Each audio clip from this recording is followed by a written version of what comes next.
అనన్య నాగళ్ళ.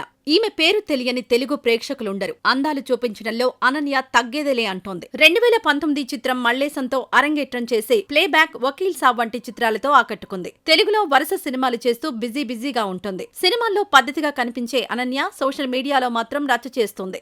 8 జనవరి 1996న తెలంగాణలో సత్తుపల్లిలో జన్మించింది అనన్య నాగళ్ళ. ఆమె తండ్రి పేరు వెంకటేశ్వరరావు, తల్లి పేరు విష్ణుప్రియ.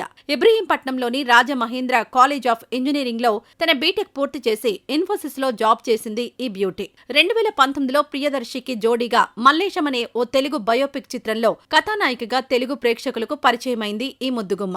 తర్వాత 2021లో ప్లేబ్యాక్ అనే ఓ సైన్స్ ఫిక్షన్ సినిమాలో కీలక పాత్రలో నటించి మెప్పించింది ఈ అందాల భామ. 2021లో పవన్ కళ్యాణ్ వకీల్ సాబ్ సినిమాతో ప్రేక్షకులను ఆకట్టుకుంది. ఈ చిత్రం బ్లాక్ బస్టర్ అయింది. తర్వాత యంగ్ హీరో నితిన్, నభా నటేష్ జంటగా తెరకెక్కిన మాస్ట్రో అనే సినిమాలో పవిత్రగా నటించింది ఈ వయ్యారి. షాదీ అనే ఓ షార్ట్ ఫిల్మ్ లో ప్రధాన పాత్రలో కనిపించింది ఈ ముద్దుగుమ్మ. ఇందులో ఆమె నటనకి సైమా షార్ట్ ఫిల్మ్ అవార్డ్స్ లో ఉత్తమ నటిగా ఎంపికైంది. 2024లో G5లో ప్రసారమైన బహిష్కరణ అనే వెబ్ సిరీస్ లో ముఖ్య పాత్రలో కనిపించింది. ఇలా సినిమాల్లో బిజీగా ఉంటూనే సోషల్ మీడియాలో తన అందాలు చూపిస్తూ మరింత ఫాలోయింగ్ పెంచుకుంటోంది. అందమైన అమ్మాయిల గురించి మేము చెప్తూనే ఉంటాం. ఛానల్ ని సబ్స్క్రైబ్ చేసుకోవడం మీరు మర్చిపోవద్దు.